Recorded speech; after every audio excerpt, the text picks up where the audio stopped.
welcome to my video. Today we are going to work on the finishing touches for the chassis for the ultra lightweight Mayco Forens, which functions as a skateboard type vehicle where you have an electric drivetrain on top of which you can design basically any car that you like. What we are going to be doing today is basically develop the rear section of the car. It was in first instance quite difficult to imagine what direction we would go on to because of a rigid axle that needs to move up and down, and basically the chassis needs to go over it, and in the end I think we found a very simple and elegant solution. Furthermore, the side impact protection is something that needs a lot of careful thought and consideration. As you might understand, next to your shoulders in any car there's not a lot of room, and especially with a low car like this, if something hits you, it's in that area. So the only thing that you can do is generate structure there and generate thickness. However, the main downfall for us is that we also want to be able to run very narrow body types like a cigar racer or a hot rod type body. So our chassis needs to be very narrow. So that's one of the things, and the other thing is that we are looking at a very lightweight chassis. The aim is 60 kilograms and we will be accepting 70 kilograms. So for now we are going to try and design all the features, and then in the next episode we will start focusing on some of the details and try to shed some weight, and also start preparing it for FEM calculations.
So here I am designing the top part of the chassis. Basically this is the connection between the left and the right side of the chassis, and that needs to be rigid, and it also is basically the starting point to start stiffening the car between the left and the right. One big advantage for this car is that we can actually have a structure between the left and the right side, where if you look at a normal road car, of course generally the seats are in between the pillars, so it's very open between the pillars, and here we have a firewall to protect the passenger from the battery. Furthermore, one of the things that is quite difficult with this car, everything is so small and everything is so compact, and you're lying down, so your seating position is actually quite long. That also means that within this small chassis, your steering wheel mounting point is quite far forward, whereas you look where your crash zone is, it's quite at the center of the chassis. Now, what that means is that to allow forces to flow from the left side of the chassis to the right side of the chassis, basically we have the back brace, which functions as a firewall, and then there's a whole lot of nothing. And the way we are trying to allow the forces to flow from the left side of the chassis to the right side of the chassis is with a crossbar, which of course also acts as a steering column mount. And what we try to do is use a thick plate from the crash zone and guiding into that cross brace for the steering column, and from that cross brace we also go all the way to the front to where the pedal box will be, so that forces can be spread out over the chassis. So what you want when you design the chassis is that the forces can flow in all directions. So a T connection, for example, is very bad because the forces come into something and then need to go either left or right or a little bit of both. But for example, if you have a Y connection or several Y connections or triangles, as you can see in the chassis, I have a lot of triangles, why? Because then I can put the forces to the left, to the right, to the front, to the back. And the idea with this chassis in particular is the backbone of the chassis, which is the bottom rail, is quite a high profile. And for those who don't know, the height of a profile can really determine the stiffness. Easy to say, take a piece of paper, if you hold it flat, it will fall down. If you put it on its side, it will stand up straight. That's basically the idea. So then that's why I have this low rail that's quite high. It's 80 mil high and 40 mil thick, and I'm trying to get all the forces to go down into that main beam, so that it can take most of the load into itself.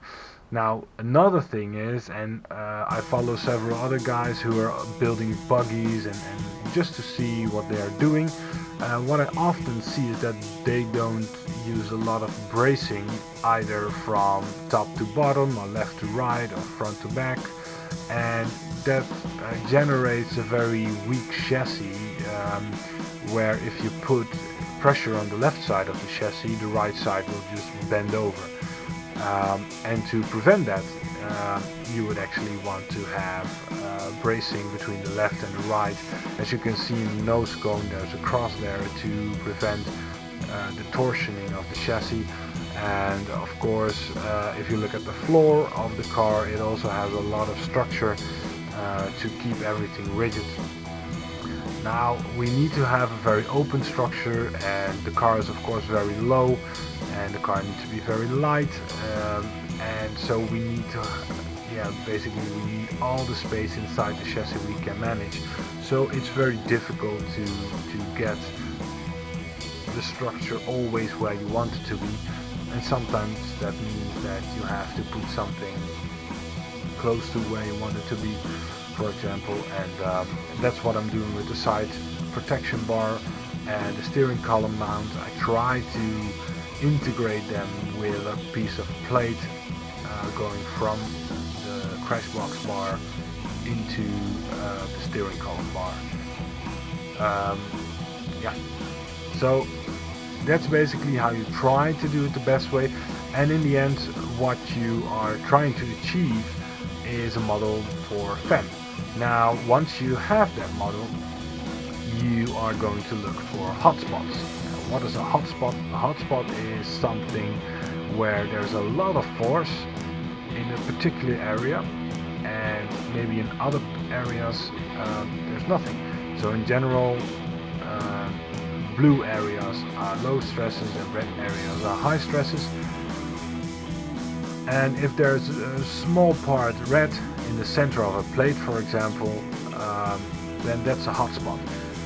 Often with a little bit of strange trimming, for example, it happens that you get a hotspot there. But yeah, what you would like to have is basically a chassis that when it crashes and all the forces are done correctly, that you have a chassis that ranges from light blue to yellow, green and orange, and maybe somewhere a little bit of red. But you don't want the chassis that has a lot of blue and then red, for example, because that means that one area does nothing and the other area is cracking basically. And that's also why you see that the rails are a continuous line and that there are cross sections going in all directions, so that first of all the energy that comes into the chassis when it crashes is spread out over the entire chassis and goes from the front to the back, dispersing all that energy, and so that the chassis remains intact, and also the person inside remains intact.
I appreciate you guys watching. Thank you very much. And I hope you like this video. Please do subscribe, like the video, comment to the video, and I hope to see you in the next episode. And thank you for watching. Bye bye.